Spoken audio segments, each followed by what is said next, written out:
आयुर्वेद शास्त्र के आद्य दैवत श्री धन्वंतरी, इनको नमन करते हुए हम शुरू करेंगे। शंखं चक्रं जलौका तदथामृतघटं चारुदोर्भिश्चतुर्भिः सूक्ष्मस्वच्छातिरुद्यां शुकपरिविलसन् मौलिमं भोजनेत्रं कालाम्बोदोज्ज्वलाङ्गं कटितटविलसच्चारुपीताम्बराढ्यं वन्दे धन्वन्तरिं तं निखिलगदवनं प्रौढदावाग्निलीलम्।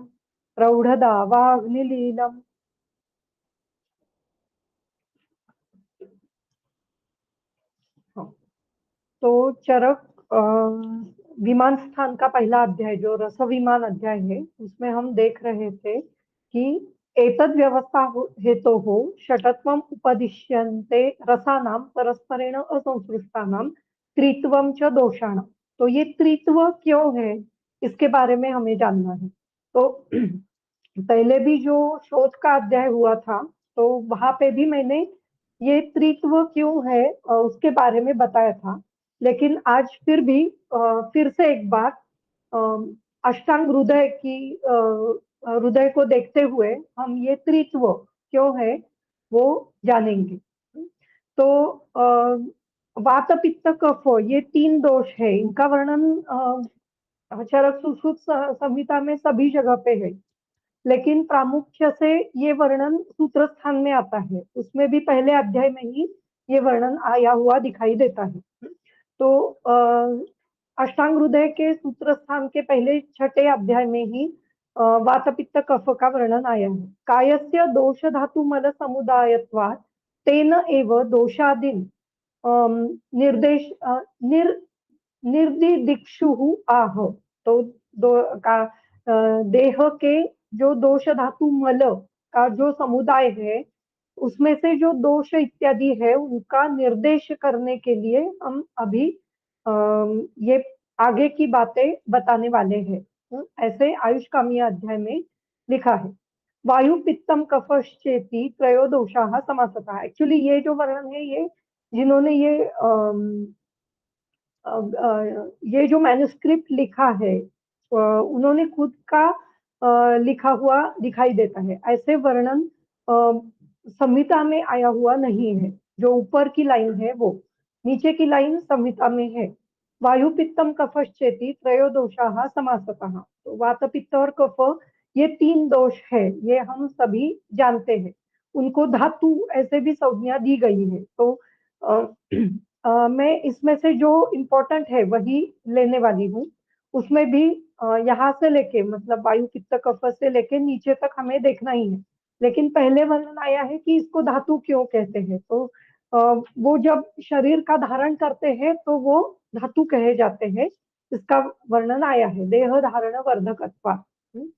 एते मुनिना अपि चरकेण पूर्वम दोष संज्ञायाः निर्दिष्टाः। इन्हीं सभी को मतलब वात पित्त कफ को चरक इत्यादि पूर्व मुनियों ने भी दोष संज्ञा दी है। तथा च तद ग्रंथाः वायु पित्तम कफश्चोक्तः शारीरो दोष संग्रह। तो वायु पित्त और कफ ये शारीर के दोषों का संग्रह है, ऐसे बताते हैं। वात पित्त कफाः दोषाः त्रय एव समासतः इति एव निर्देशे कर्तव्ये यद एषां पृथक् विभक्त्या निर्देशः कृतः स प्रधानत्व ख्यापनार्थम। तो ये जो वात पित्त कफ का जो निर्देश किया गया है, पृथक विभक्त्या, पृथक अलग अलग विभक्ति से उसका वर्णन किया है। मतलब वायु पित्त कफाहा ऐसे एक साथ वर्णन उनका नहीं आया है। वायु च पित्तम च कफहा च ऐसे अलग अलग पृथक विभक्ति लगा के, मतलब अलग एक एक शब्द को प्रथमा विभक्ति लगाते हुए इसका वर्णन किया है। इति एवं निर्देश कर्तव्य यद एषां पृथक विभक्त्या। तो ये पृथक विभक्ति इसका मतलब है कि वायु को अलग विभक्ति लगी है, प्रथमा विभक्ति लगी है। पित्त को पित्तम इति प्रथमा एक वचन लगा है और कफ को प्रथमा एक वचन लगा है। ऐसे करते हुए उन्होंने यहाँ पे द्वंद्व समास का वर्णन नहीं किया है। मतलब वायु पित्तम कफाहा ऐसे नहीं वर्णन किया है, अलग अलग वर्णन किया है। ये महत्वपूर्ण है। ये क्यों किया है? स प्रधानत्व ख्यापनार्थम, तो इसका प्रधान, इन तीनों का प्रधानत्व दिखाने के लिए, समझाने के लिए ये वर्णन किया गया है। यहाँ पे भी वैसे ही वर्ण, वायु पित्तम कफश्चेति त्रयोदोषाः समासताः। तो जब किसी भी शब्द पर स्ट्रेस देना हो तो उसकी अलग रचना की जाती है, ये हमें यहाँ से समझ में आता है। बहुवचनात् एव त्रित्वे लब्धे त्रिग्रहणम नियमार्थम, यहाँ पे दोषाः इति बहुवचन किया गया है। तो बहुवचन से त्रित्व ये पहले समझता है, फिर बाद में बहु, मतलब पहले तीन समझता है, एक वचन से एक, दो द्विवचन से दो, और बहुवचन से तीन, ऐसे हमें पहले समझता है। तो त्रित्वे लब्धे त्रिग्रहणम नियमार्थम, तो ये तीन तीन दोष है, ऐसा ग्रहण हमें करना चाहिए। त्रय एव दोषाः, तीन दोष है। न चतुर्थो अस्ति, चौथा दोष है ही नहीं। तंत्रांतरिया ही चतुर्थम दोषम ईहन्ते, तो दूसरे तंत्र में चतुर्थ दोष को कहा गया है। ईहन्ते शब्द का अर्थ ऐसा है कि उनको लेने की इच्छा हुई, दे विश की चौथा दोष है, ऐसा यहाँ पे निर्देश किया है। यहाँ पे ये टीका है, सर्वांग सुंदर टीका, हेमाद्री की टीका है। आचार्य हेमाद्री की टीका है, उन्होंने ऐसा वर्णन किया है कि चौथा दोष है, ऐसे कोई दूसरे जो तंत्रकार है वो मानते हैं। दे विश की चौथा दोष है। तो अभी देखते हैं कौन मानते हैं। तो अगर हमने अष्टांग संग्रह लिया, तो वहां पे भी वायु पित्तम कफश्चेति त्रयोदोषाः समासतः, और उसमें भी नीचे जो टीका आई है किसकी, शशि लेखा, इंदु की शशि लेखा टीका है, तो वहां पे भी लिखा है कि उद्देशात एव अधिगते त्रित्वे पुनः त्रिग्रहणम नियमार्थ, त्रय एव दोषाः न चतुर्थो अस्ति, तो चौथा दोष नहीं है। यथा सुश्रुतोक्तौ नियमति इति, तो यहाँ पे सुश्रुत संहिता का वर्णन किया है। वाग्भटाचार्य ने सुश्रुत, या फिर वाग्भटाचार्य के जो टीकाकार है अरुण दत्त, तो उन्होंने सुश्रुत संहिता ऐसे नाम नहीं लिया है, सिर्फ तंत्रांतर ऐसे ही वर्णन, सॉरी अरुण दत्त नहीं, हेमाद्री, तो उन्होंने तंत्रांतर ऐसे वर्णन किया है, ना कि सुश्रुताचार्य ने ये लिखा है ऐसे वर्णन किया है।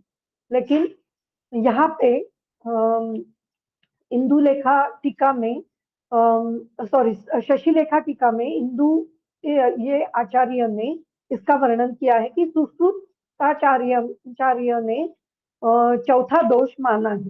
तो हम सुश्रुत संहिता भी देखते हैं कि सुश्रुत सूत्रस्थान अध्याय 21 में ये लिखा है कि वात पित्त श्लेष्मण एव देह संभव हेतवाः तैः एव अव्यापन्नैः अधो मध्य ऊर्ध्व सन्निविष्टैः शरीरम इदं धार्यते आगारम इव स्तूणाभिः तिसृभिः अतश्च त्रिस्तूणम आहु एके। तो वात पित्त कफ ये शरीर के देह के संभव होने के हेतु है। देह की निर्मिति, देह की उत्पत्ति उससे होती है, इसलिए वो देह संभव हेतु है। त एव च व्यापन्नाः प्रलय हेतवाः, और अगर वो व्यापन्न हो गए, वो दूषित हो गए, तो शरीर का नाश भी करते हैं।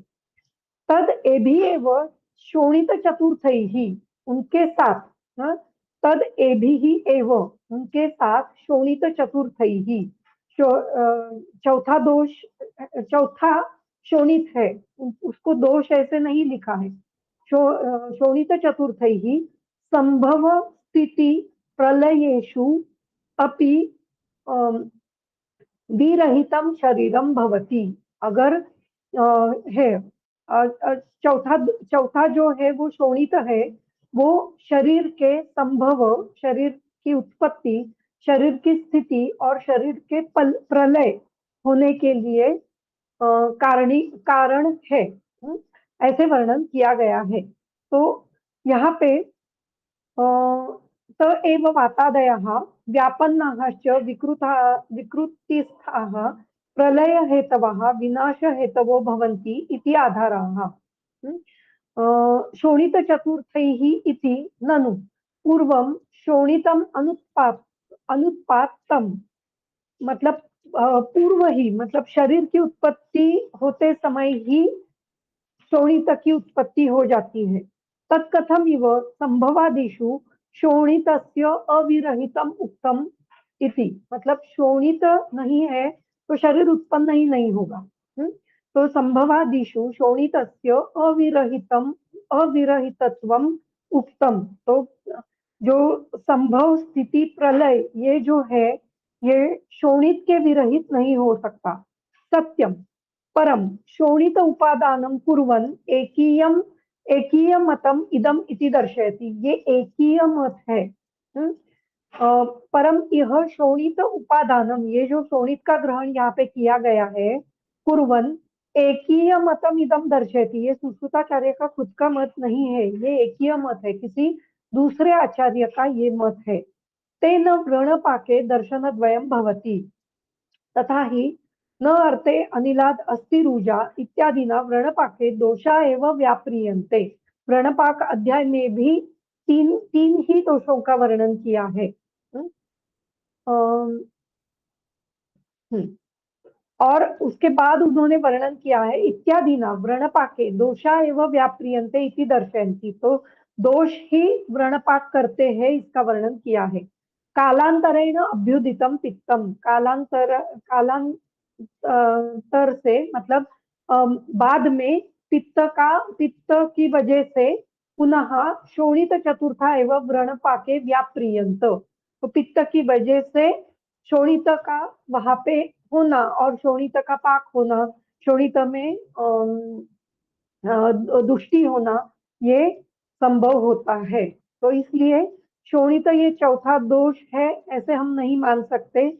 यहाँ पे भी शरीर का संभव, शरीर की स्थिति और शरीर का प्रलय ये शोणित के बिना संभव नहीं है ऐसे किसी आचार्य का मत कहा गया है। उन्होंने उनको उसको दोष ये संज्ञा नहीं दी है, लेकिन फिर भी यहाँ पे ये अष्टांग हृदय में किसी एक आचार्य ने ऐसे कहा है, ऐसे वर्णन किया है। वहां पे भी सुश्रुताचार्य का नाम लिया नहीं गया है, लेकिन अष्टांग संग्रह के टीकाकार ने सुश्रुताचार्य का नाम लिया है ऐसे वहां पे दिखाई देता है, या फिर सुश्रुत संहिता में उसका वर्णन है ऐसे दिखाई देता है। अभी हम आगे देखेंगे। अष्टांग संग्रह, अष्टांग हृदयकार के टीकाकार कहते हैं कि हाँ, तेषाम ही अयम अभिप्राय, जो अभी हमने संभव स्थिति और प्रलय ये देखा, तो ये उनका अभिप्राय क्या है, जो ये लिखते हैं कि चतुर्थ दोष है, उनका अभिप्राय क्या है उसके बारे में ये कहते हैं। यथा दोषाणाम स्थान लक्षण कार्य विकार चिकित्सा चिकित्सादि उपदेशः तथा रक्तस्य अपि, तो जैसे दोष के स्थान वर्णन किए हैं, दोष के लक्षण वर्णन किए हैं, दोष के कार्य वर्णन किए हैं, दोष के विकार अलग से वर्णन किए हैं, अलग अलग दोषों के अलग अलग विकार वर्णन किए हैं, उनकी चिकित्सा वर्णन की हुई है। इस प्रकार से जैसे उपदेश किया है वैसे रक्त का भी उपदेश किया है, जो शोणित अध्याय में, शोणित विधि अध्याय में किया गया है। चरक है सुश्रुत सूत्रस्थान 14वां अध्याय, तो उसमें पूरे शोणित का वर्णन, उसका स्थान, उसके लक्षण, उसके कार्य, उसकी उत्पत्ति, उसके विकार, उसकी चिकित्सा, ये सभी बातें वहां पे वर्णन की गई है।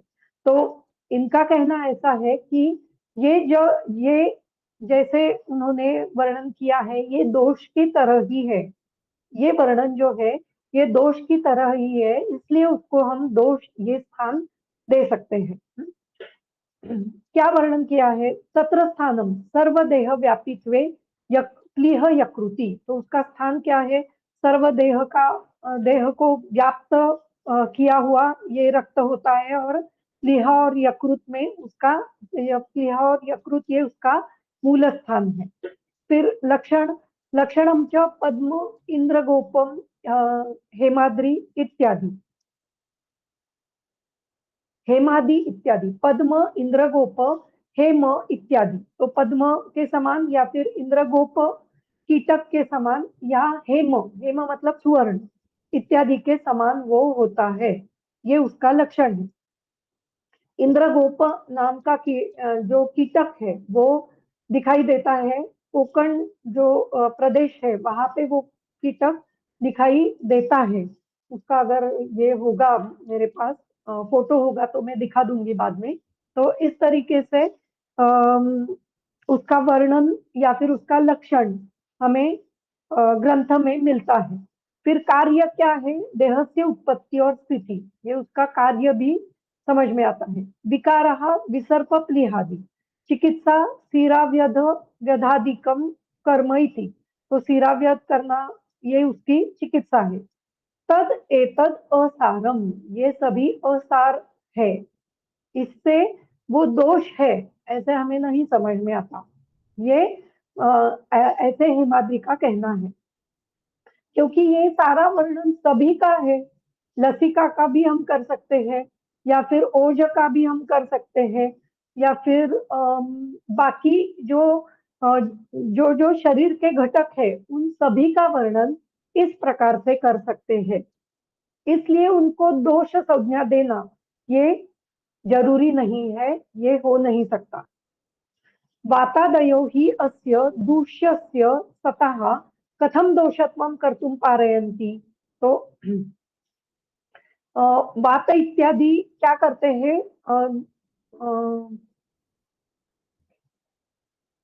वातादयो ही अस्य दूष्यस्य, अस्य मतलब ये जो दूष्य है, मतलब रक्त, ये जो दूष्य है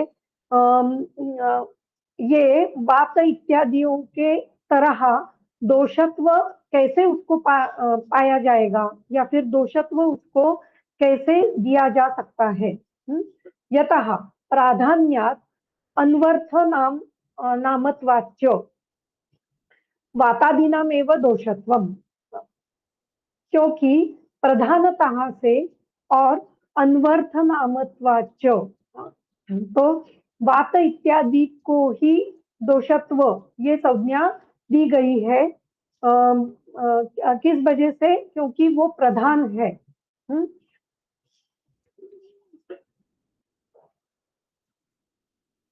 अनवर्थ का अर्थ यहाँ पे क्या लेना है समझ में नहीं आ रहा है, लेकिन प्रधान होने के कारण उनको दोष ये संज्ञा दी गई है। न रसादीनम, रस इत्यादि दूषों को ये संज्ञा नहीं दी गई है।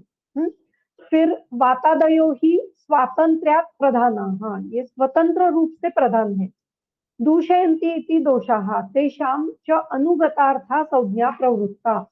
तो दूषण करने वाले ये दोष है, तो इसलिए ये अनुगत ऐसे संज्ञा उनको प्राप्त की गई है।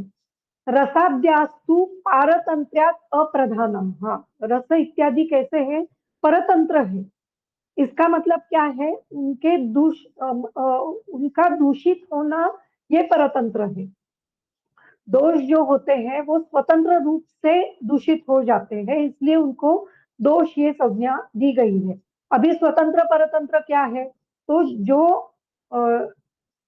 जो पदार्थ अपने खुद के हेतु से दूषित होता है, अपने खुद के लक्षण से वो अपने खुद के लक्षण होते हैं, और उसकी अपनी खुद की चिकित्सा होती है। तो दोष ये स्वतंत्र कब माने जा सकते हैं, जब उनके खुद के हेतु है, उनके लक्षण है, और उनकी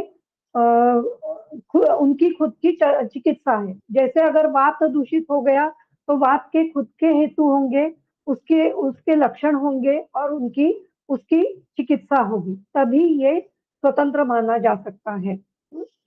और रस इत्यादि क्या है, वो परतंत्र दूषित होते हैं। मतलब दोष जब दूषित हो जाते हैं तो ये दोष ही दूष्य को या फिर रसादियों को दूषित करते हैं, तो इसलिए वो अप्रधान या फिर परतंत्र ऐसे माने जाते हैं। शायद स्लाइड नहीं दिखाई दे रही है, तो ठीक है, लेकिन मैं बता रही हूँ यहाँ पे। तो रसाद्याः स्तु पारतन्त्र्यात् अप्रधानः ते च वातादिभिः दुष्यन्त इति दूषाः। ये क्या होते हैं? वात इत्यादियों से ही दूषित हो जाते हैं, इसलिए उनको दूष्य, तो जो दूषित हो जाते हैं उनको दूष्य ऐसी ऐसी संज्ञा दी गई है। तस्मात् रक्तस्य दूष्यत्वम, इसलिए रक्त ये भी दूष्य है, न दोषत्वम, वो दोष नहीं है। यदि एव वातादीनाम अन्योन्य दूषणात् दूष्यत्वम स्यात्। हाँ। अ, और एक भी होता है कि वात एक दूसरे को भी दूषित करते हैं। जैसे पित्तेन ही श्लेष्मा दूष्यते इति दृश्यते, तो पित्त की वजह से श्लेष्मा दूषित होता जाता है। यथा पांडुरोग निदाने, जैसे पांडुरोग में पित्त प्रधाना इति आरभ्य यावत् श्लेष्मत्व रक्त मांसानि प्रदुष्य इत्यादि। तो पांडु रोग में पहले पित्त पित्त की प्रधान दृष्टि होती है।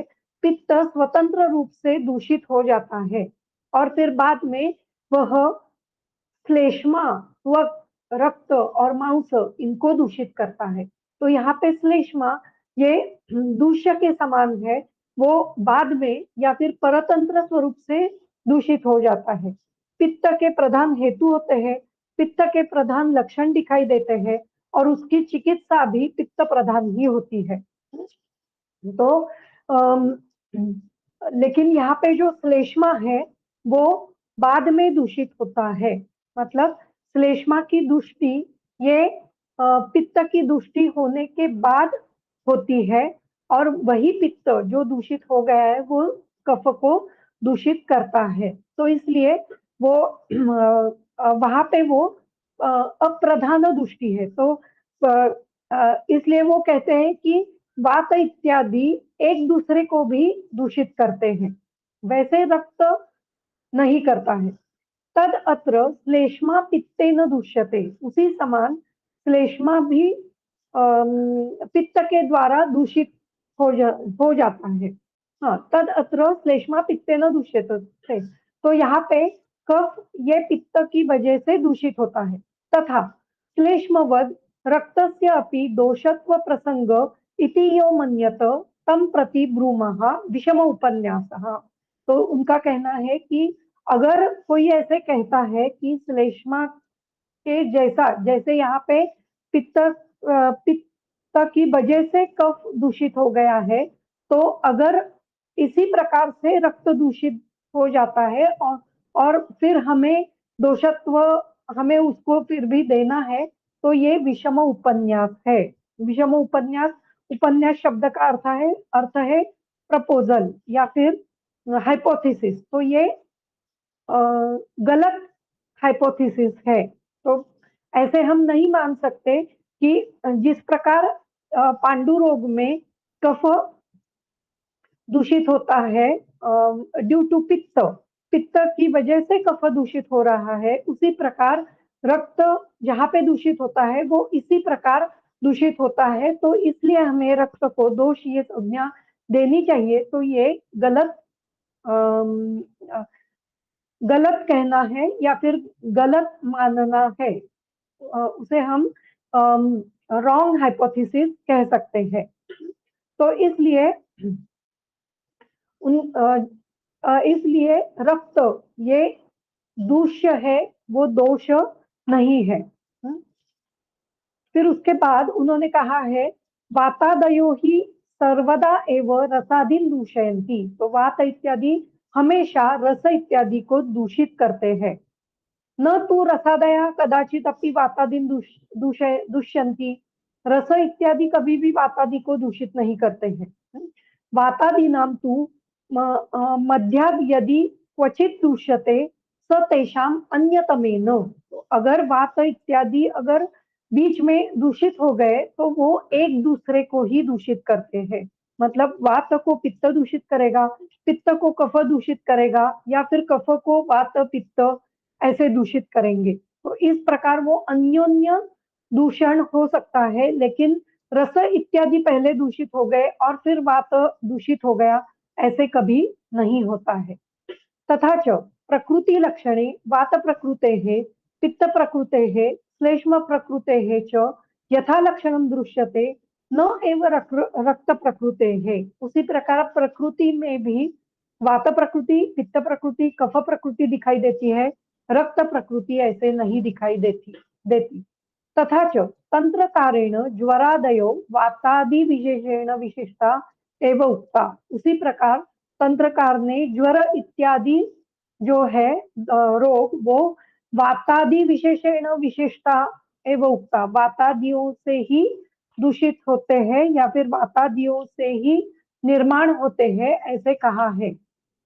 डायरेक्टली रक्त से कोई रोग उत्पन्न हुआ है ऐसे नहीं कहा जाता। यथा वातज्वरो अयम, पित्तज्वरो अयम, श्लेष्मज्वरो अयम, अयम न तो रक्तज्वरम इति निर्दिष्टः। ये रक्तज्वर है ऐसे नहीं लिखा हुआ होता है।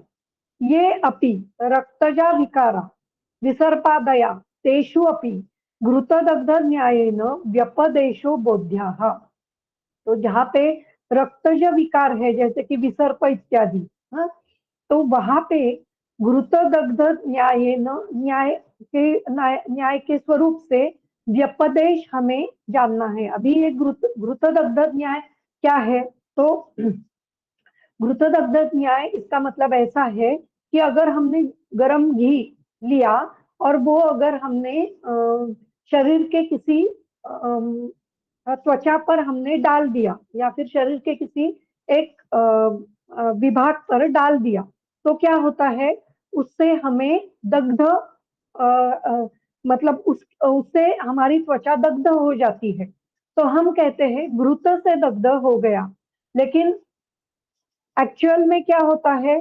घृत में जो अग्नि है उसकी वजह से वो दग्ध हो जाता है। घृत जो हमने गर्म किया है उससे जो अग्नि की निर्मिति वहां पे हो गई है, उससे हमें दग्धता हो जाती है, न कि घृत से होती है। क्योंकि घृत ये शीत है, वो डायरेक्टली दग्ध नहीं करता है। उसमें जो अग्नि की निर्मिति हुई, उसको गर्म करने की वजह से जो अग्नि की निर्मिति हुई, उससे त्वचा पर दग्धता निर्माण हो गई है। ये घृत दग्ध न्याय है। तो ये जैसा व्यपदेश हम करते हैं, ये जैसा आरोप घृत पे लगाया जाता है कि घृत की वजह से दग्ध हो गया, उसी प्रकार रक्तज विकार में रक्त की वजह से तुष्टि हो गई, ऐसे रक्त के ऊपर आरोप किया जाता है। रक्त दोष नहीं है वो। यहाँ पे जो रक्तज विकारों में वर्णन आया है वो व्यपदेश से आता है, ऐसे यहाँ पे वर्णन किया गया है। यथा घृतस्य अंतर्हितेन अग्निना दग्धो घृतदग्ध इति उच्यते, तद्वत् रक्तस्थे वातादिभिः दोषैः जातो रक्तजो अयम इति उच्यते। तो रक्त की तुष्टि भी वात इत्यादियों से ही होती है और फिर उसके बाद रक्तज विकारों की उत्पत्ति होती है। यत्र क्वचित रक्तस्य दोषाः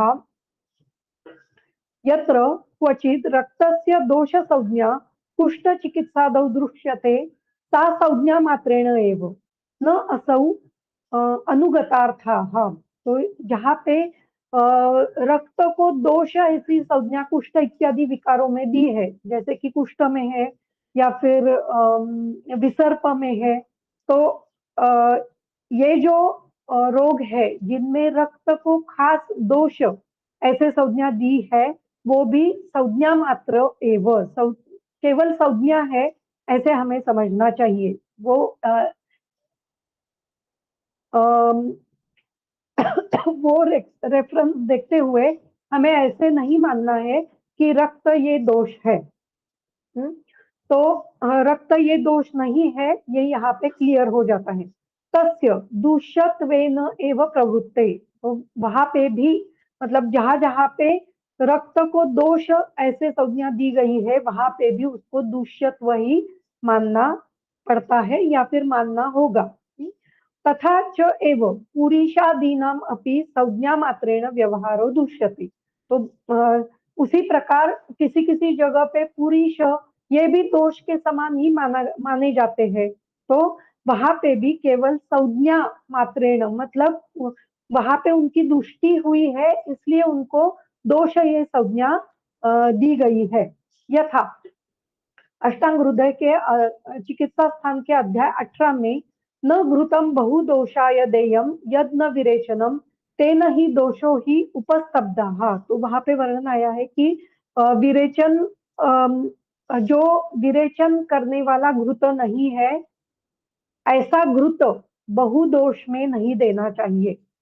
यद घृतम न विरेचनम जो घृत न विरेचन नहीं कर रहा है तद न देयम वो घृत हमें नहीं देना है।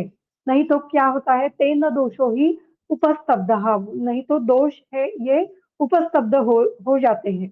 अत्र दोष यहाँ पे दोष मतलब पुरीश ऐसे वर्णन लिया है। तो तत्र पुरीशस्य दोषत्व मुक्तम यहाँ पे पुरीश ये दोष के समान लिया गया है। तथा उदर चिकित्से चरकस्य चरक के उदर चिकित्सा में या फिर ज्वर चिकित्से वा अस्य या फिर चरकाचार्य ने वा अस्य मतलब यहाँ पे अष्टांग हृदय के ज्वर चिकित्सा में अग्नि को भी दोष ये संज्ञा दी गई है या फिर आम को भी दोष संज्ञा दी गई है। उसका वर्णन किया है दोषेण भस्मना एव अग्नौ छन्ने अन्नम न पचत विपच्यते तस्मात् आदोष पाचनात् ज्वरितान ज्वरितान उपवासयेत। तो यहाँ पे वर्णन ऐसा किया है कि दोषेण भस्मना एव अग्नौ छन्ने अन्नम न विपच्यते। तो दोषों की वजह से अग्नि जो है वो जो कोई अन्न हम लेते हैं वो पाचित नहीं कर पाता है। तस्मात आदोष पाचना जब तक दोष पाचन नहीं होता है तब तक ज्वर में उपवास देना है ऐसा वर्णन किया है। यहाँ पे अत्र आमस्य अपि दोषत्व मुक्तम आम को दोषत्व ये संज्ञा दी गई है। तद एवं वातादयः त्रय एव दोषाः। तो यहाँ पे आम की भी पुष्टि जो हुई है वो वात इत्यादियों से ही हुई है। ऊपर जो पुरीश की दृष्टि हुई है वो भी वात की वजह से वात इत्यादियों की वजह से ही हुई है। और रक्तज विकारों में भी रक्त की दृष्टि जो होती है वो वात पित्त कफ की वजह से ही होती है। इसलिए हमें तीन ही दोष मानने हैं। तदेव वातादयः त्रय एव दोषाः वात इत्यादि तीन ही दोष है। न रक्तम इति स्थितम रक्त ये चौथा दोष नहीं है। एतत् समासतः विस्तरस्तु संसर्ग सन्निपात क्षय क्षय समता भेद भिन्न भिन्नाः तारतम्य परिकल्पनया च कल्प्यमानाः अनंत्यम यान्ति। तो तीन ही दोष है लेकिन बाद में संसर्ग सन्निपात उनके क्षय उनकी समता उनके भेद उनके भिन्न उनके अलग अलग तारतम्य या फिर अलग अलग हमने विचार किया या फिर अलग अलग उनकी संप्राप्ति उसकी वजह से ये तीन दोष अलग अलग तरीके से हमें दिखाई देते हैं। उनका उनके भिन्नत्व हमें दिखाई देते हैं उनके भेद हमें दिखाई देते हैं लेकिन दोष ये तीन ही है जो शरीर को दूषित करते हैं। इस प्रकार यहाँ पे हमें तीन ही दोष कैसे है इसका वर्णन अष्टांग हृदयकार ने भी किया है। उसी का वर्णन इसमें अष्टांग संग्रहकार ने भी किया है और उसी का वर्णन एक्चुअली इसी का वर्णन सुश्रुताचार्य ने भी बाद में किया है कि दोष तीन ही है चतुर्थ दोष नहीं है। यहाँ पे जो वर्णन आया है वो सिर्फ शरीर की उत्पत्ति शरीर की स्थिति और शरीर का प्रलय बताने के लिए यहाँ पे वर्णन आया है कि तद एभिः एव शोणितचतुर्थैः संभवस्थितिप्रलयेषु अपि अविरहितं शरीरम भवति। जो सुश्रुताचार्य ने सूत्र स्थान में 21वें अध्याय के तीसरे श्लोक में वर्णन किया है। तो इसका मतलब ऐसा है कि ये जो चतुर्थ जो शोणित धातु है वो शरीर का संभव, शरीर की स्थिति और शरीर के प्रलय काल में शरीर से अविरहित नहीं होता है, शरीर से अलग नहीं हो सकता है। इसलिए इसलिए उसको दोष नहीं माना है, वो सिर्फ वात पित्त कफ के साथ देह संभव हेतु है, ऐसा वर्णन सुश्रुताचार्य कहते हैं। तो इसलिए हमें यहाँ पे समझ में आता है कि दोष ये तीन ही है, वात पित्त और कफ। तो त्रित्वम च दोषाणाम। तो जो हम वर्णन देख रहे थे रस विमान अध्याय में, जो 7वां श्लोक है वो हम देख रहे थे। रस दोष सन्निपाते तु ये रसाः यैः दोषैः।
Hello, आई तू म्यूट वर आहेस.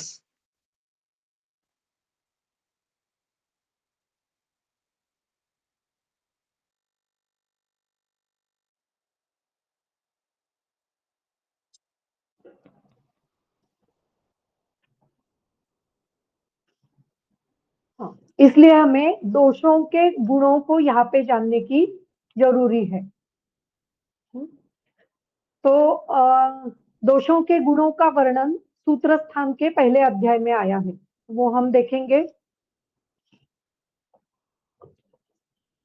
दीर्घन जीवितीय अध्याय में 36 श्लोक है शायद।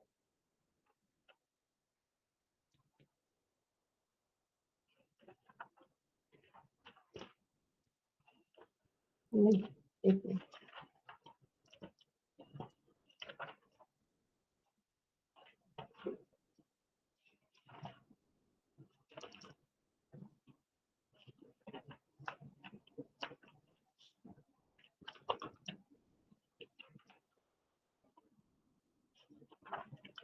हम्म, 59 श्लोक।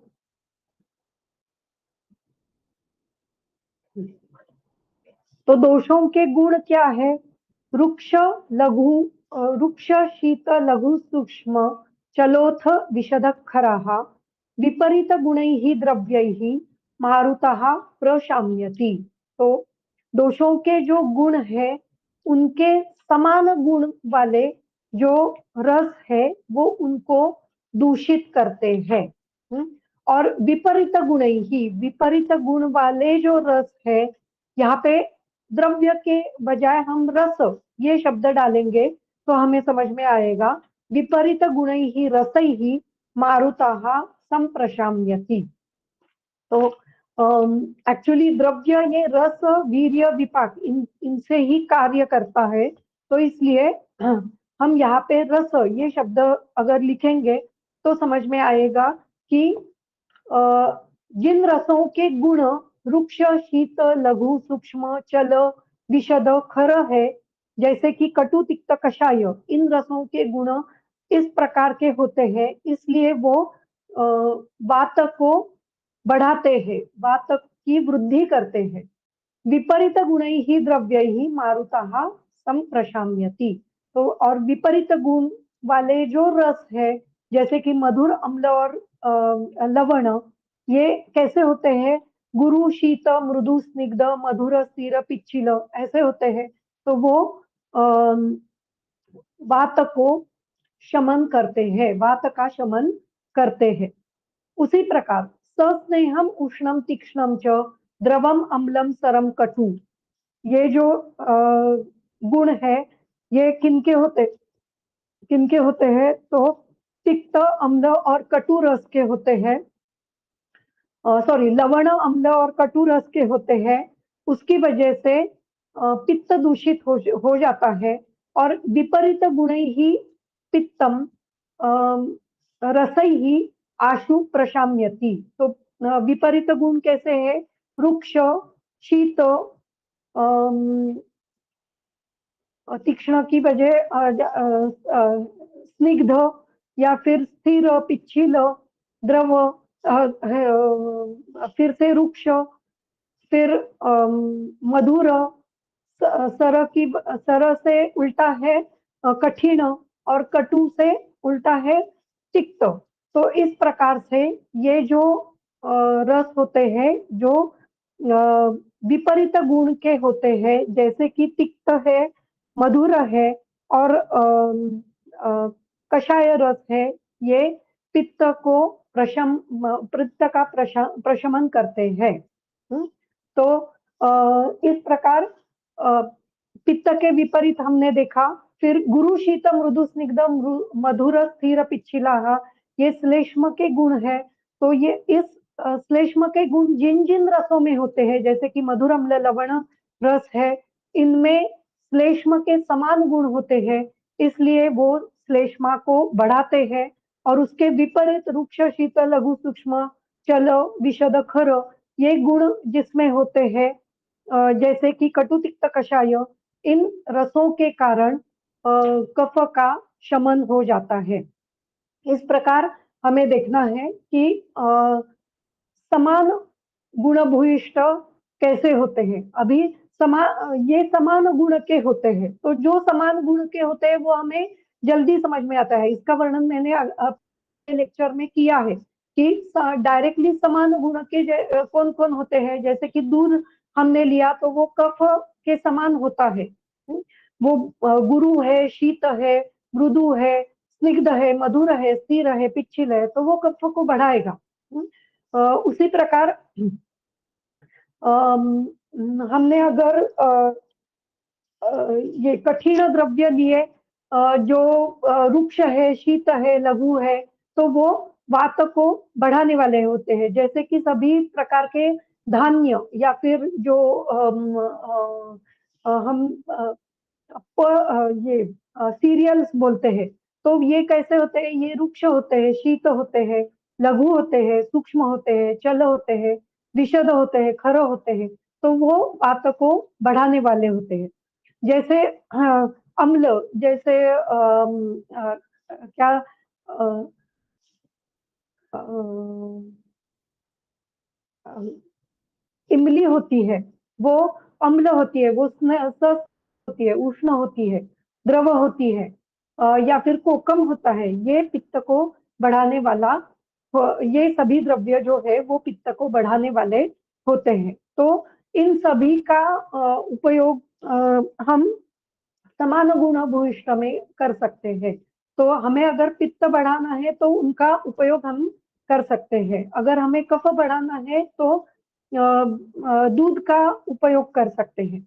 लेकिन अगर हमें इन गुणों को कम करना है, जैसे अगर शरीर में गुरु गुण बढ़ गया है, अगर बहुत दिनों तक दूध और दूध के पदार्थों का ही सेवन हमने अधिक मात्रा में किया, तो ये सभी गुण शरीर में बढ़ जाएंगे, गुरु, शीत, मृदु, स्निग्ध। तो उसके विपरीत गुणों का हमें उपयोग करना पड़ेगा। तो उसके लिए हमें रुक्ष, शीत, लघु, सूक्ष्म ऐसे गुणों का उपयोग वहां पे करना पड़ेगा। तो ऐसा ही वर्णन नीचे भी आया है। यहाँ पे हम सिर्फ ये देखेंगे कि विपरीत विपरीत वात गुण प्रतिपक्षा गुण यस्य तद विपरीतम गुण, प्रतिपक्ष गुण, प्रतिपक्ष मतलब जो गुण वात के दिए हैं उसके विरुद्ध गुण, तद विपरीत गुण, गुण शब्देन च इह धर्मवाचिना रसवीर्य विपाकाः सर्व एव गृह्यन्ते।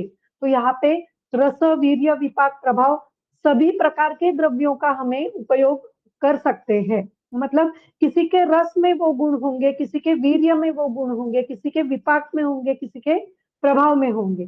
तेन प्रभावाद अपि तद वात विपरीतम तद अपि गृह्यते। तो कोई द्रव्य प्रभाव से भी वात विपरीत हो सकता है, तो हम वो भी ले सकते हैं। जैसे दिन में सोना ये वात के विपरीत है, तो वो हम ले सकते हैं। दिन में सोने से गुरु, शीत, मृदु, स्निग्ध ये गुण बढ़ते हैं, ये प्रभाव से बढ़ते हैं। तो इसलिए हम वो यहाँ पे ले सकते हैं। अन्ये तु एक विपरीत शब्द लोपाद विपरीतम विपरीत गुणम ग्राहयन्ति। तो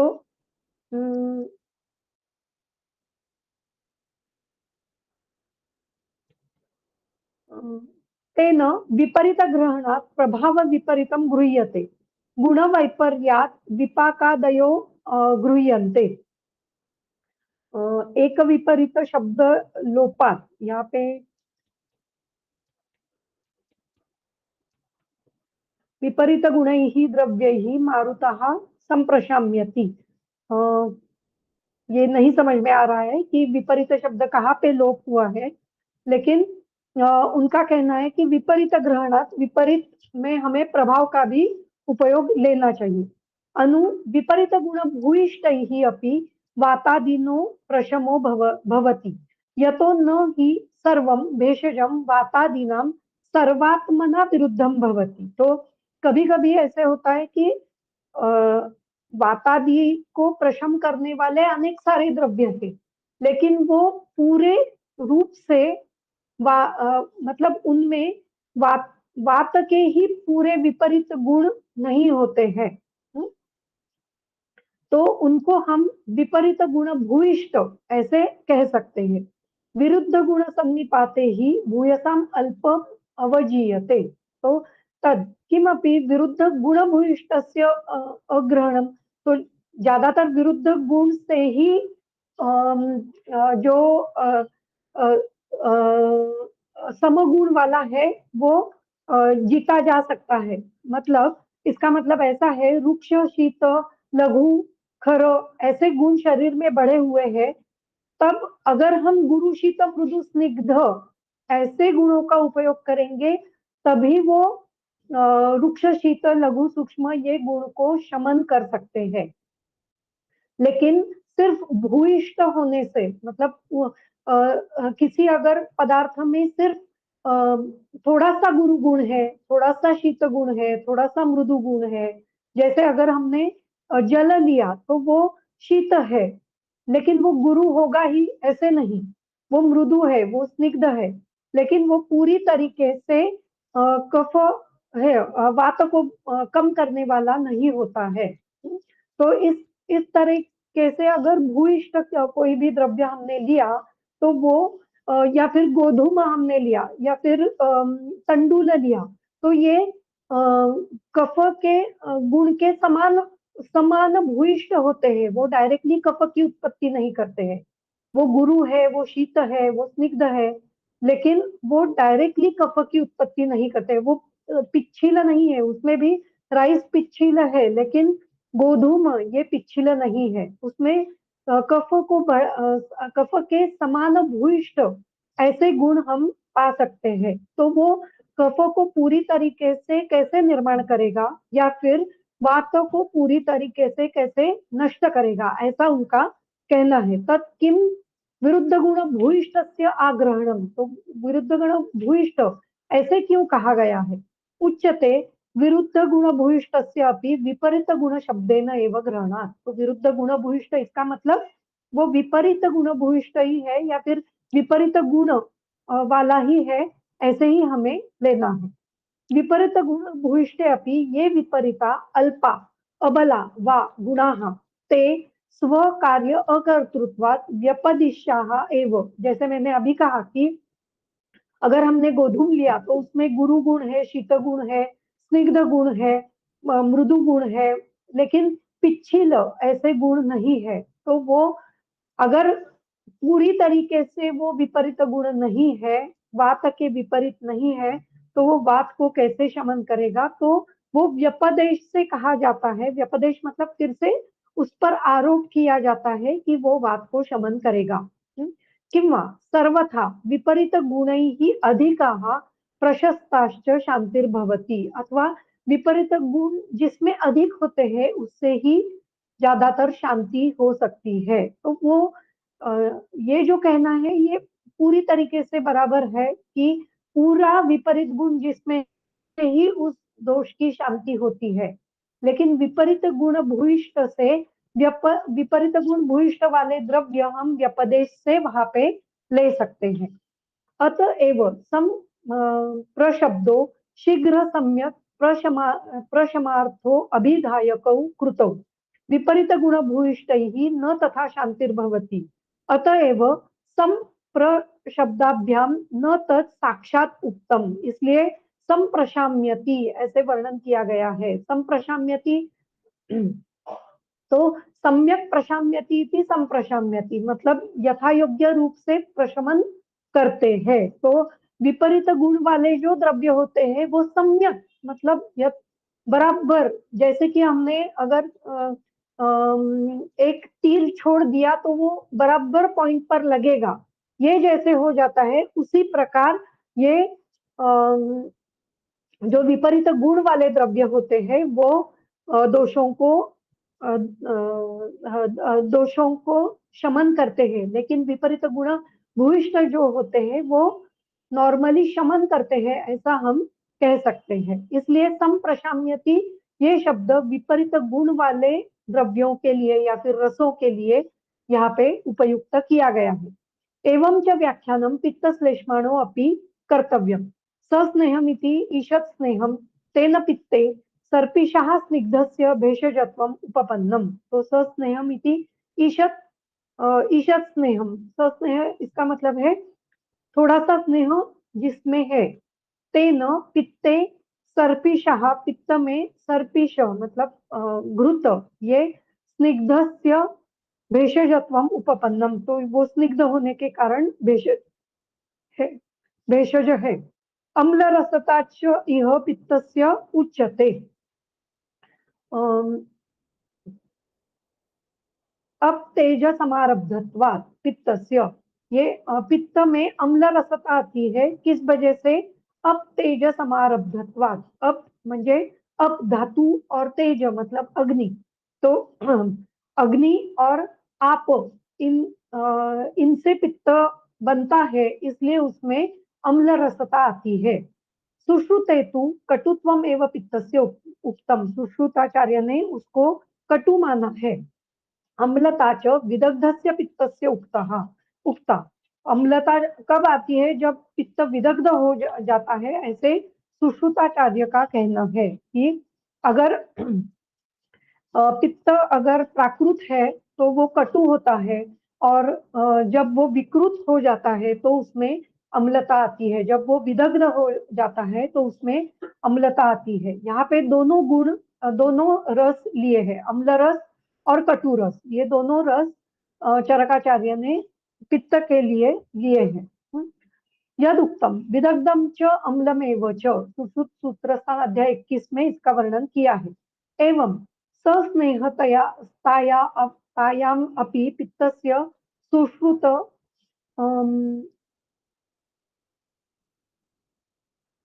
स्वरसो नास्ति। एक मिनट, ये क्या वर्णन किया है? एवं सस्नेहतायाम अपि पित्तस्य सुश्रुत सुश्रुतस्तु अरसो नास्ति। ओके, अरसो नास्ति। हम्म,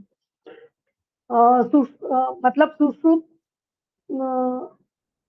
अ, सुश्रुत संहिता में सुश्रुतस्तु अ, अरसो नास्ति, उसको स्नेह सस्नेह होने के कारण वो अरस नहीं है, ऐसा वर्णन किया गया है। तो सुश्रुत संहिता में भी ये वर्णन किया है, ऐसा उनका कहना है। एतच्च स्निग्धत्वम अम्लत्वम च जल अनल आरब्धत्वात् पित्तस्य उपपन्नम एव। और स्निग्धता और अम्लता ये जल और अग्नि इनके कारण ही आती है। सुश्रुतेतु तेजो रूप रूप पित्त अभिप्रायेण एव तद निरस्तम भवति। सुश्रुत में भी सुश्रुताचार्य ने भी तेजो रूप पित्त अभिप्रायण एव, तो पित्त ये तेज रूप से ही उत्पन्न होता है। तो इसका वर्णन उसको स्निग्धता ये भाव स्नेहतायाम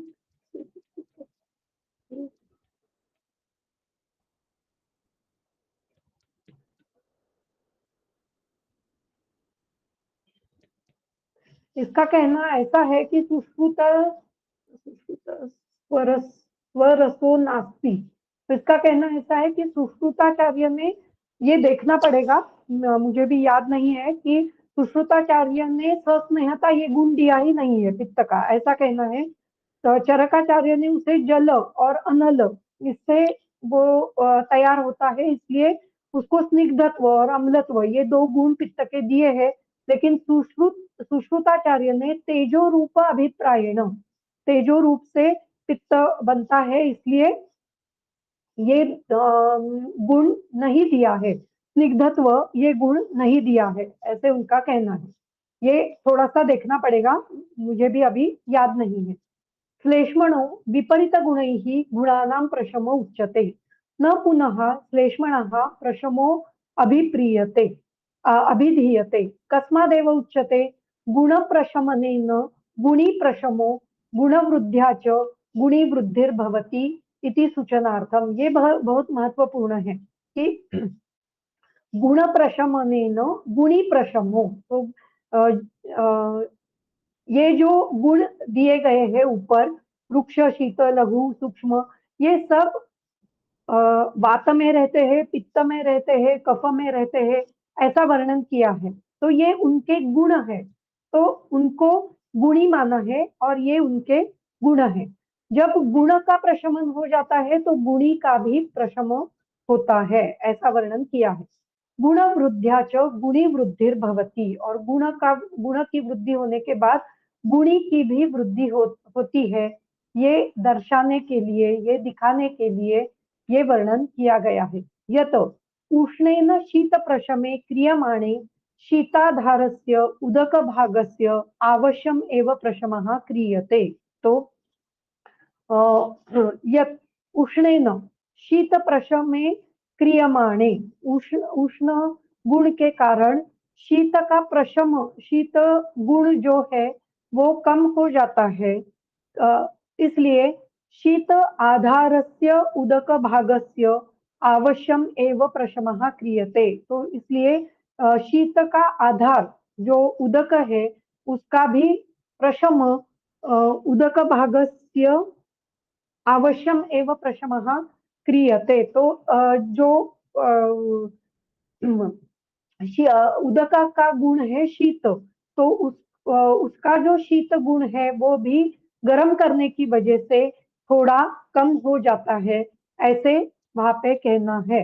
तो यत उष्णेन, उष्णेन मतलब अग्नि देने के बाद, शीत प्रशमे क्रियमाणे, शीत का शीत ये गुण कम हो जाता है, तो शीत आधारस्य उदक भागस्य, तो उदक का जो भाग शीत है वो भी गर्म करने की वजह से, मतलब अग्नि की वजह से वो कम हो जाता है, ऐसा उनका कहना है। इसलिए गर्म पानी का उपयोग हम दवाई लेते समय या फिर जब शरीर में शीतता उत्पन्न हुई है तब गर्म पानी लेने के लिए कहते हैं, क्योंकि उससे जो शरीर में जो शीत गुण तैयार हुआ है वो उससे कम हो जाता है। तो इस प्रकार यहाँ पे हमें ध्यान में रखना है कि विरुद्ध गुण सन्निपाते ही भूयसा अल्पम अवजीयते। तो विरुद्ध गुण का जब हम उपयोग अधिक्य से करते हैं तो जो अल्प स्वरूप में जो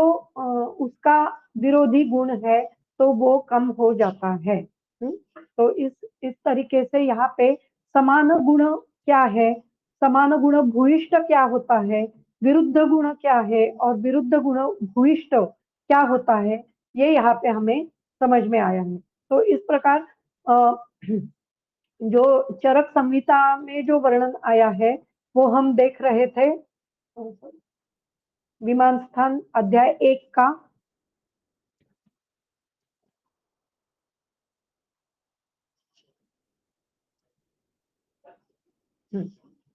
तो रसदोष समीपाते तु ये रसः यैः दोषैः समानगुणभूयिष्ठाः समानगुणाः समानगुणभूयिष्ठा वा भवन्ति ते तान् वर्धयन्ति, विपरीतगुणाः विपरीतगुणभूयिष्ठा वा शमयन्ति, अभ्यस्यमानाः अभ्यस्यमानाः मतलब अभ्यास करने पर ही ये होता है। अभ्यास मतलब दीर्घ काल तक लेते रहने पर ही ये होता है। अगर हमने ऐसे सोचा कि आज मेरे शरीर में शीत गुण बढ़ा है और सभी मेरे जो संधियां है वो अकड़ गई है और उस पर हमने अगर उष्ण गुण का सिर्फ एक दिन के लिए सेवन किया तो एक दिन में ये शीत गुण जो शरीर में बढ़ गया है वो कम नहीं होता है। उसके लिए उसका अभ्यास मतलब विरुद्ध गुण का अभ्यास होना जरूरी है।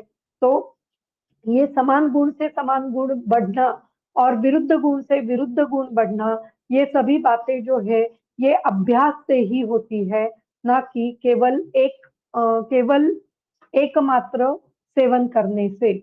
तो इसलिए हमें इस प्रकार के विरुद्ध गुणों के द्रव्यों का सेवन हमें करवाना पड़ता है। व्याधि में जो दोष है उनको कम करने के लिए उनका सेवन अभ्यास से हमें करना पड़ता है। फिर आगे का सूत्र है संसर्ग विकल्प विस्तरो ही एषाम अपरिसंख्ययो भवति विकल्प भेद अपरिसंख्ययत्वात्। तो ये जो रस है उनका संसर्ग करने के बाद जो दोष उत्पत्ति होती है वो भी उनका भी संसर्ग और सन्निपात होता है और उसकी वजह से वो अपरिसंख्येय हमें दिखाई देते हैं। तो अलग अलग रसों का एक साथ सेवन करने से अलग अलग दोषों की तीन दोषों में अलग अलग संसर्ग और सन्निपात होते हैं और वो सभी विकल्प हमें व्याधियों के रूप से दिखाई देते हैं। तो उसकी टीका है रस दोष संसर्ग प्रपंचान अभिधाने हेतुम आह संसर्ग इत्यादि यस्मात् संसर्ग भेद विस्तरो अपरिसंख्येयः तस्मात् षटत्वं त्रित्वम् उच्यते। इसलिए उन्होंने रसों का षटत्व मतलब रस 6 है और दोषों का त्रित्व बताया है क्योंकि संसर्ग भेद के कारण संसर्ग भेद विस्तरो संसर्ग भेद के कारण इन दोनों का विस्तार बहुत होता है और अपरिसंख्यता प्राप्त हो जाती है। इसलिए रसों का 6 रस होना और 3 दोष होना ऐसे बताया गया है। विकल्प भेद अपरिसंख्ययत्वात् इति संसर्ग विकल्पस्य भेदो जातीय प्रकारः तस्य अपरिसंख्ययत्वात्। तो संसर्ग और विकल्प के कारण ये विजातीय प्रकार अलग अलग प्रकार हमें दिखाई देते हैं और अपरिसंख्ययता हमें दिखाई देती है। एतेन यथा रसानां अवान्तर व्यक्ति भेदे अपि मधुरत्वादि सामान्य योगात् मधुरादि व्यपदेशेन षटत्वम उच्यते। तो रस में भी जो अवान्तर व्यक्ति भेद इसका मतलब अवान्तर मतलब अलग अलग। तो जो 6 रस बताए हैं मधुर अम्ल लवण कटु तिक्त कषाय, तो उनमें भी अलग अलग मधुरतर, मधुरतम, मधुर, अम्लतर, अम्लतम, अम्ल, ऐसे व्यक्ति भेद दिखाई देते हैं।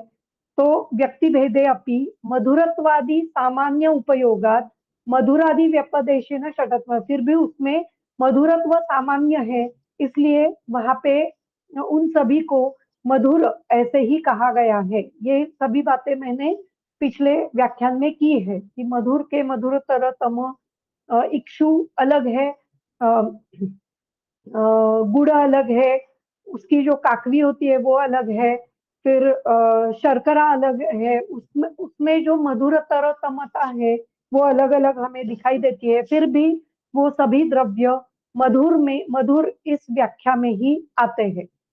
उसी प्रकार तथा मधुर अम्ल मधुर लवणादि संसर्गाणामपि सत्य सत्यपि अवांतर भेदे सामान्येन उपसंग्रहं कृत्वा त्रिशतत्व संख्या नियमो भविष्यति इति निरस्यते। तो मधुर अम्ल, अगर हमने गुड़ में अम्ल, अम्ल मतलब कोकम लिया, या फिर ये इमली ली, इमली और गुड़ इसका संयोग अलग होता है, इमली और शर्करा इसका संयोग अलग होता है, या फिर कोकम और गुड़ इसका संयोग अलग हो सकता है, और कोकम और शर्करा इसका संयोग अलग हो सकता है। मतलब उसमें जो अवांतर भेद है वो अलग अलग भेद हमें दिखाई देते हैं, वो सिर्फ जिह्वा से ही हम समझ सकते हैं। तो फिर भी सामान्य न उपसंग्रह कृत्वा, फिर भी सामान्यतः हम उसको मधुर अम्ल ऐसे कह सकते हैं, उसी प्रकार मधुर लवण ऐसे कह सकते हैं। तो इस प्रकार से त्रिशतत्व संख्या नियमो भवति, ऐसे जो संसर्ग है वो 63 होते हैं।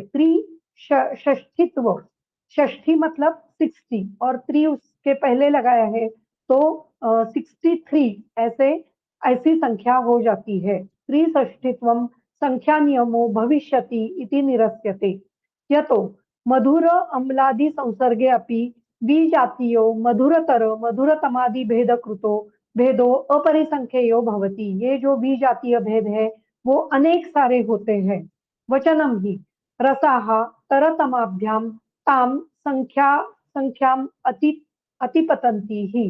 तो इसी का वर्णन चरक सूत्रस्थान अध्याय 26 में भी आया है।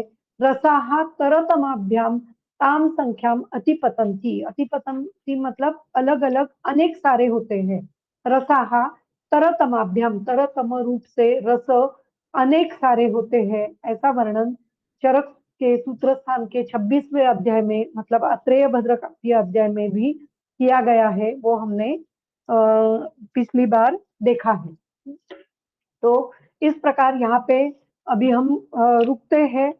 आगे के श्लोक जो है वो अगले लेक्चर में हम लेने वाले हैं। उसमें रस और द्रव्य, दोष और विकार, इसका कैसे उसका संबंध है, और उससे अनेक विध द्रव्य कैसे तैयार हो जाते हैं, अनेक विध विकार कैसे हो जाते हैं, उसका वर्णन आया है। ये सभी वर्णन बहुत इंटरेस्टिंग वर्णन है, जिससे हमें समझ में आता है कि जो अलग अलग प्रकार के रोग होते हैं वो नए नए रोग क्यों उत्पन्न होते हैं, जो अनुक्त विकार बताए गए हैं वो कैसे उत्पन्न हो सकते हैं, यही उसका ही वर्णन यहाँ पे इस प्रकार से किया गया है, वो हमें समझ लेना चाहिए। तो ये हम अगले लेक्चर में देखेंगे। तो अभी हम यहाँ पे रुकते हैं।